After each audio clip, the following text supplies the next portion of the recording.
How to fix if NFC is not working in Moto G17 power. First of all, enable NFC. Open setting. Now in settings, scroll down, click on connected device. Click on connection preferences. Click on NFC and turn on this button. After turning on this button, enable NFC from your phone. Now go back.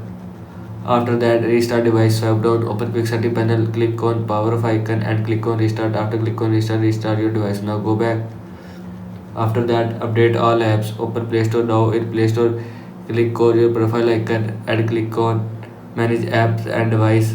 Click on update available. Now here you will see update app, and if you want to update all app, then click on update all. After click on update all app will be updated from your phone. Now go back.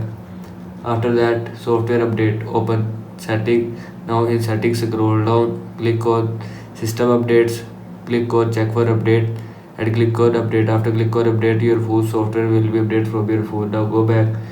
After that, reset all setting. Open setting, scroll down, click on system, scroll down, click on reset option, scroll down, click on reset device setting, and again click on reset device setting. All setting will be reset from your phone.